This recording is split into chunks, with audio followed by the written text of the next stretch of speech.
Next up, we have offensive lineman Nick Malone. Questions for Nick? Greg? So Nick, I guess we got to start out with the negative, but talk about Saturday night and the struggles. What were they? It was a lot of beating ourselves. They're a good team, but I'd say a majority of the time we beat ourselves, and then instead of them beating us. How so? Can you explain maybe what you didn't do especially the first drive, that you did well there? Yeah, first drive was well, but it's kind of like what Traylon was saying. It's the little things like communication piece. Obviously everybody's gonna point out the snaps, but it wasn't just snaps. That was the bad part. It was a lot of the little pieces that went along with that kind of derailed us a little bit. First time you face a three-man front, just talk about some of the differences there that you don't normally encounter. Yeah, it's especially games. The last few games, obviously everybody's been four down front, but we go against an odd front every day at practice, so they're kind of similar to our defense. So a lot of it was kind of easy for us to pick apart and kind of From practice, yes. but not the game. Yeah. And I guess Kansas State's a three-man front too. Exactly. So. We'll be facing I'd say almost same exact defense this week. The snaps. Did you have to give words of encouragement to Brandon? Try to keep him you gotta tell him he's cooled down and everything, but he's the guy who's gonna come back and fight. There's never giving up, or he's always gonna fight back, and I think he'll show it this week. You mentioned the snaps. What was said now into this new week on Monday? How can you, as collectively as a group, avoid that happening again? What was even the conversations during the game? It's just kind of just getting more snaps, getting used to it. I think they're gonna try different stuff this week, snapping, but it's kind of just for him. It's just keep getting back to routine, and especially us, like being around him, you gotta build him up instead of tear him down. Because if he gets you tear him down, nothing gets good from that. So it's kind of. We were talking a lot about the self-inflicted wounds from Saturday. How frustrating is that to start? How much more frustrating does it become throughout the game as they compound and you're in what you consider a winnable game? And what do you say afterward to say, okay, let's not do this again? Yeah, it's very frustrating because, like you said, the first drive we go down, we score is easy, and it's kind of going along the lines of, like I said, beating ourselves. It's where we're one of the best teams in the country, one of the best offenses in the country, and when we have those self-inflicted wounds, it's kind of like this shouldn't be happening. We should be dominating, and when that doesn't happen, that's the frustrating point to where you pointed out. But now it's after going back and watching film, we're able to critique those little things that happened, and especially kind of going against the same defense this week, we'll be able to handle that and kind of build upon that and do better, so we don't have those frustrating moments. Were there any instances on those high snaps when you looked at the tape and you said, if the timing would have been right, we had this. This was blocked perfectly, or we had big plays? Were there some of those where the timing was just a little bit off? Yeah, I don't know about timing, but it's literally like the little things I said. It's the one little thing, one little block, one little tweak, one little timing, like you said, that goes from a 3-yard loss to a touchdown, or a 3-yard loss to a 6-yard gain. It's one little micro thing that we can fix that'll help us. So you saw some of those things and you're like, wow. You can see it. It's whenever we're beating ourselves, it's always just like somebody not doing their job. It's just like one little thing that can be fixed and that can make us do better the next time.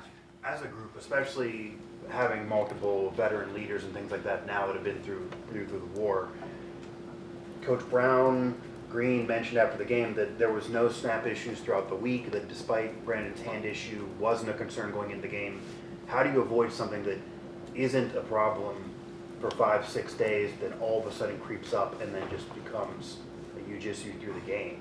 That has to be the most frustrating part. Yeah, no, it's you can't, like, you never expect things like, oh, this is going to happen. You just have to kind of be prepared. So that's why, for instance, like they'll do like wet ball snaps. Like you never know, it might rain. You never know, rain delays mess up snaps. But they kind of you're never prepared for that kind of stuff. But that's when Brandon hurt his hand, Landon came in, we scored. It was next man up kind of mentality and just staying ready. So because you never know what's going to happen.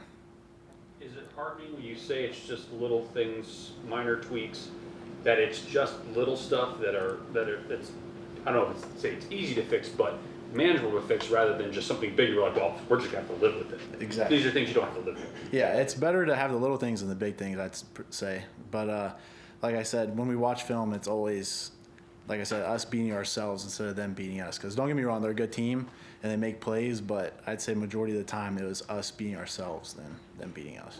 After watching the tape, what's kind of the mood? Is it anger, disappointment, frustration? What would you say? How would you characterize it? I'd say it was a disappointing loss because we expected to win that game. We should have won that game, but the fact is we have to go back, work, and kind of we get another chance this week for another big team, and then at home and kind of build our fan base back up because I know they're down right now, but we got to show them that we're going to continue to fight and show them. I want to ask pretty much the same thing John did in a different way, maybe. Take me through the healing process after a loss. Yeah, especially there's so much emotion leading into that, whether it's frustration, anger, when it leaves you, what Sunday is like. Yeah, well, let's start game day. We lost. That was the downfall. But then you come in Sunday, you get a lift in, you kind of watch film. As me personally, I watch it myself, look at the comments that are made, and kind of do my part and look at my part. And then we come in today, we have meetings as a collective. We go special teams as a unit and then position. And then once that's over, we kind of go and do the corrections from the game, like those little things I was saying. And once that's done, flip the script and we're on to Kansas State. So it's a quick turnaround. So that's a good thing and a bad thing. Is it better that it's a night game and you're probably not running downtown and drowning your sorrows, shall we say? Yeah.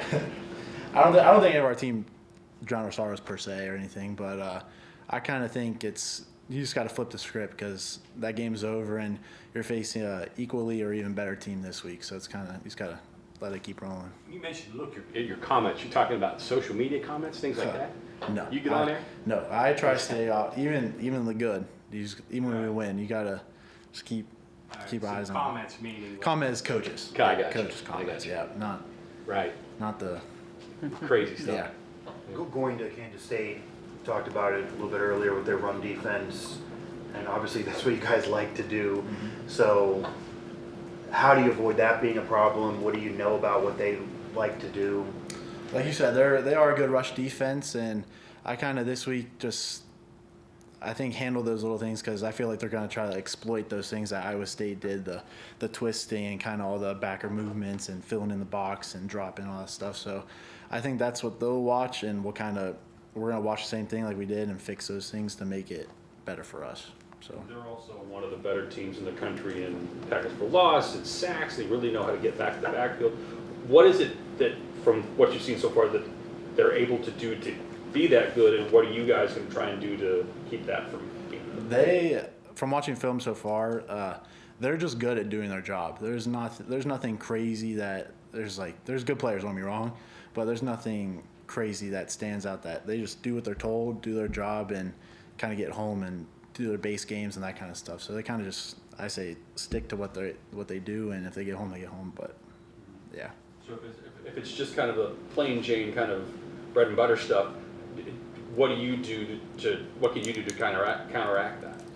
I say, so in the run game, I'd say communication is one of the bigger pieces because especially in an odd front, you have a lot of different looks who people are working with and that kind of stuff. So I think starting off, communication is going to be our biggest piece this week because like I said, they are a pretty base front, but they do have a bunch of moving parts to where we need to be able to communicate and get the job done there.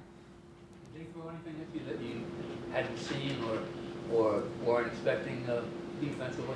You're talking about Iowa State or Kansas State? Iowa State. I would say nothing crazy that we didn't know. It's kind of just, like I said, those little things, and we had at halftime we kind of adjusted those a little bit to try to fix it, and I think that's what the same thing Kansas State will do as well, is try to exploit those things. Along those lines, Neil said last week that Iowa State's defense is pretty good about tweaking things in the second half and making it like a four-quarter game, right? Mm-hmm.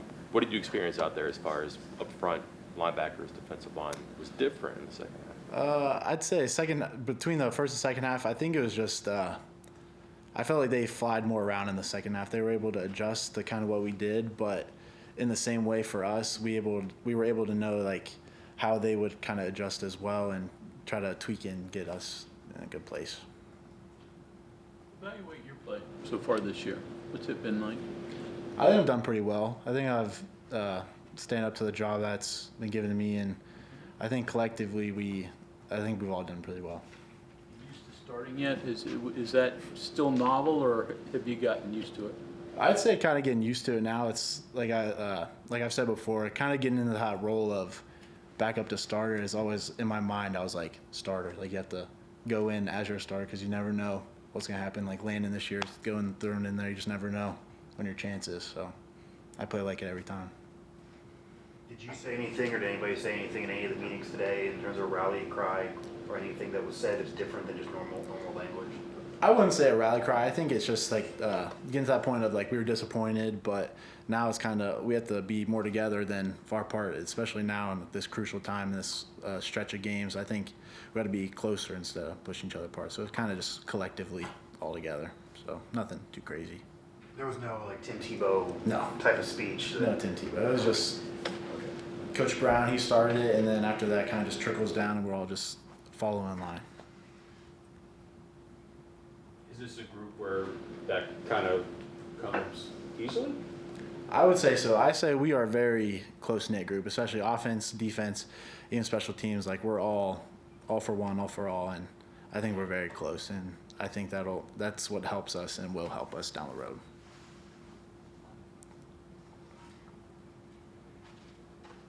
Okay, anything else for Nick? All right, thank you very much. Awesome. Thank you.